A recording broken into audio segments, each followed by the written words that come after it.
अस्सलाम वालेकुम। Healthful living journey में खुशामदीद।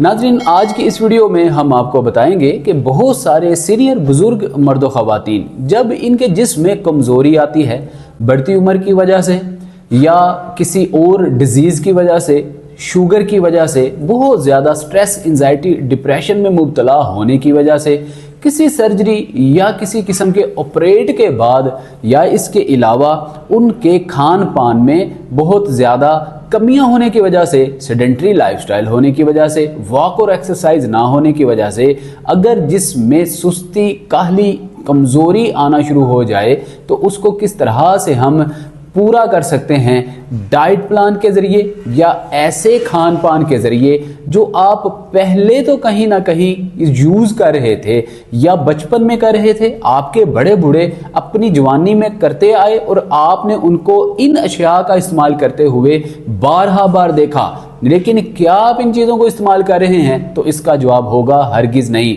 तो इस वीडियो में हम आपको चंद ऐसे तरीके बताएंगे जिस तरीके को इख्तियार करके आप बाआसानी अपने जिस्म को बिना किसी ऐसी एक्टिविटी के किए ही ठीक कर सकते हैं। जिस्म की कमज़ोरी हो, पट्ठों की सुस्ती या पट्ठों की कमज़ोरी हो या आपके घुटनों की दर्द हो, टांगों का कमज़ोर होना हो, इन सारे मसाइल से आप बाआसानी निजात हासिल कर सकते हैं। नाज़रीन, अगर थोड़ा सा जिस्म का मैकेनिज़्म देख लिया जाए, समझ लिया जाए, तो आपके जिस्म में ज़रूरी विटामिन्स और मिनरल्स का होना बहुत ज़्यादा ज़रूरी होता है। कोलेजन प्रोटीन का होना बहुत ज़्यादा ज़रूरी होता है। इन मिनरल्स के अंदर कौन कौन से मिनरल्स ज़रूरी हैं? जिनमें calcium, magnesium, iron, zinc, copper और बिलखसूस फाइबर का होना बहुत ज़्यादा ज़रूरी होता है। कौन कौन से विटामिन होने चाहिए? विटामिन B12, B3, B6 ये बहुत ही इम्पोर्टेंट होते हैं और विटामिन D इंतहाई अहमियत का हामिल होता है। इनकी अगर कमी हो जाए तो आपके जिस्म में कमज़ोरी का होना एक कॉमन मसला हो जाता है। किस तरह से निजात हासिल की जाए?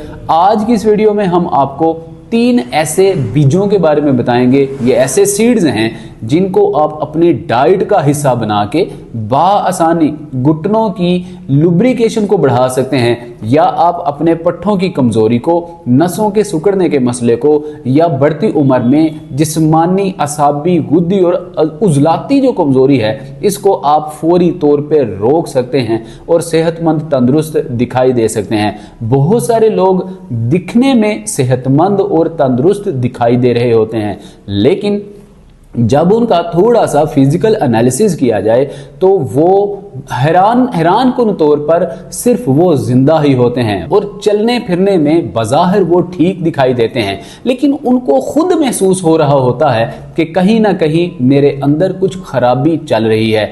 इस खराबी को अगर उस वक्त में ना पकड़ा जाए तो ये आगे चल के क्रोनिक डिजीज़ में मुब्तला हो जाती है और फिर आप तरह तरह की एंटीबायोटिक, स्टीरॉयड, सप्लीमेंट, अद्वियात का सहारा लेने पर मजबूर हो जाते हैं। अगर आप अद्वियात का सहारा ना लेंगे तो आपकी एक कॉम्प्लिकेशंस जो कि इनर इन्फेक्शन होता है ये कभी भी रिजॉल्व नहीं होती, तो आपको ये अद्वियात लाइफ टाइम ही इस्तेमाल करना पड़ती हैं। क्या ही अच्छा हो कि जब आपको सिग्नल्स मिल रहे हों, जब आपको ये अलार्म मिल रहा हो कि अब मेरे अंदर ये प्रॉब्लम चल रही है, मुझे इसका फौरी हल करना चाहिए, तो यही best of the best time है इन 3 बीजों को और सीड्स को इस्तेमाल करने का। नाज़रीन, सबसे पहला हमारा जो बीज है वो है अलसी के बीज। नाज़रीन, अलसी जो है, ये फ्लैक्स सीड्स जो हैं, ये हर किस्म के जो हमारे खाने हैं उनमें इस्तेमाल होने वाला एक कॉमन, एक नॉर्मल, नेचुरल सा एक बीज है।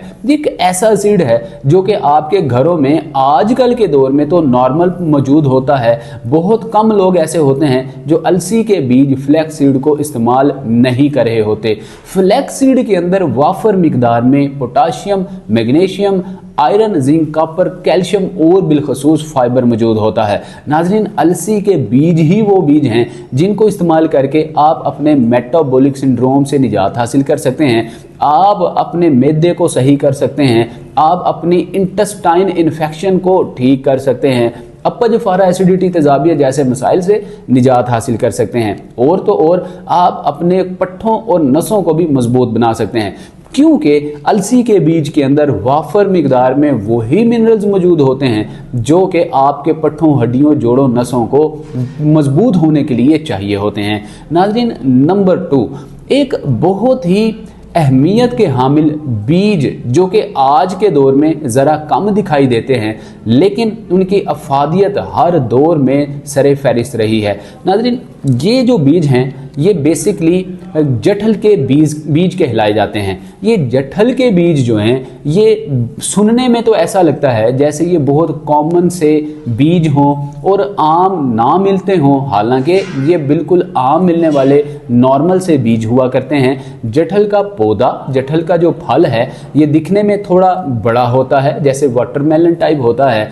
इसको अगर आप इसके बीज का इस्तेमाल करें तो ये आप यकीन जाने कि ये आपको हैरत अंगेज तौर पे प्रोटीन प्रोवाइड करेगा, कोलेजन की मिकदार में इजाफा करेगा, ये आपके जिस्म के अंदर विटामिन डी की कमी को पूरा करेगा या फाइबर की कमी पूरा करने के बाद ये आपके बहुत सारे इनर इन्फेक्शंस को दूर करेगा। नाज़रीन, सबसे बड़ी बात, ये जो जठल का बीज है इसके अंदर वाफर मिकदार में कैल्शियम पाया जाता है। यही कैल्शियम विटामिन डी की एब्जॉर्प्शन में मदद देता है। अगर कैल्शियम की कमी होगी तो आपकी हड्डियां भी कमज़ोर होंगी, आपकी हड्डियां ऑस्टियोप्रोसिस का, बोन डेंसिटी का शिकार होंगी। तो इस जठल के बीज को भी आप अपनी डाइट का हिस्सा बना के मुस्तकिल तौर पर अपने जिस्म में विटामिन की, मिनरल्स की और ज़रूरी नमकियात की, इलेक्ट्रोलाइट्स की कमी को पूरा कर सकते हैं।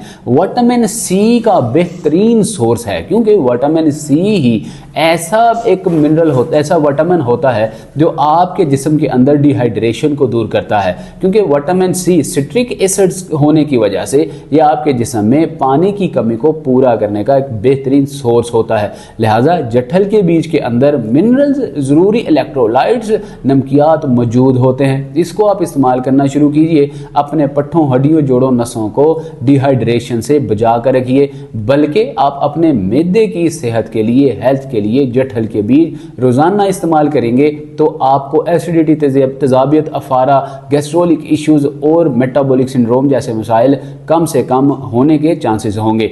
इसके अलावा नाज़रीन, हमारा अगला जो बीज है ये भी आम सा इस्तेमाल होने वाला और बहुत ही कसरत के साथ इस्तेमाल होने वाला बीज है जिसको हम सेसमे सीड्स के नाम से जानते हैं। अब ये जो सेसमे सीड है ये काले तिल हों या सफ़ेद तिल हों एक बराबर होते हैं।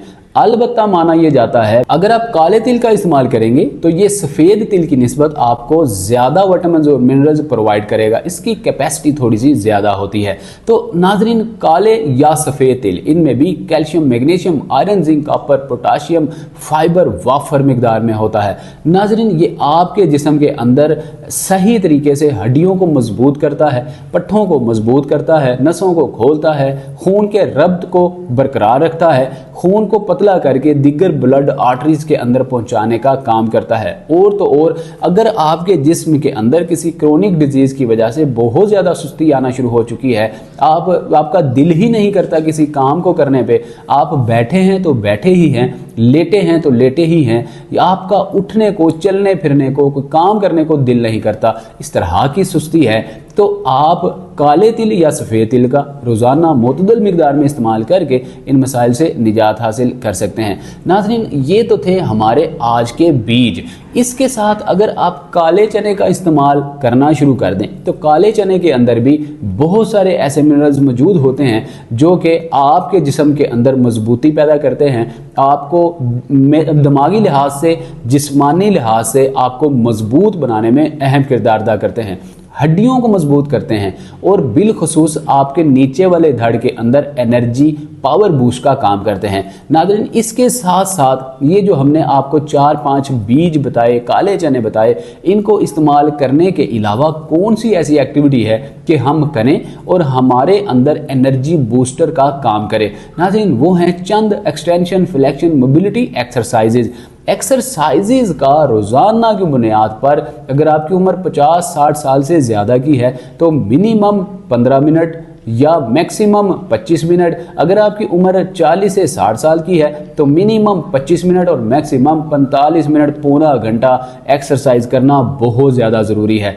लिहाजा साथ एक्सरसाइज और साथ हमारे बताए हुए इन बीजों को आप इस्तेमाल करना शुरू कर दीजिए, फिर देखें आपके हाथ होंगे, आपकी गालें होंगी, आपके होंठ होंगे या आपके पैर होंगे, आप ये सही तरीके से रेड स्माइल हो जाएंगे। आपको पता चलेगा एनीमिया, खून की कमी या इस तरह से रेड ब्लड सेल्स की कमी, प्लेटलेट्स की तेज़ी के साथ गिरना, ये सारे मसाइल हल होना शुरू हो जाएंगे और देखने वाले भी आपसे कहेंगे कि अब तो आप पहले से बेहतर दिखाई दे रहे हैं। तो आइए आपको इन 3 एक्सरसाइजेज की तरफ लिए चलते हैं। इन एक्सरसाइजेज को कीजिए और ख़ुद भी सेहतमंद रहिए और अपने अजीज़ व अकारिब अहल खाना को भी सेहतमंद और तंदुरुस्त रहने की तरगीब दीजिए। आइए चलते हैं एक्सरसाइजेज की तरफ। पहली एक्सरसाइज में आप इस तरह से ज़मीन पर या बेड पर स्ट्रेट पोजीशन में लेटेंगे।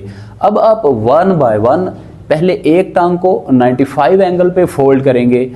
पेल्विक जॉइंट की स्ट्रेट पोजीशन में घुटना होगा, घुटने की स्ट्रेट पोजीशन में पैर होगा, ना कि बहुत ज़्यादा नीचे और ना ही ज़्यादा ऊपर होगा, बल्कि 95 एंगल पे होगा।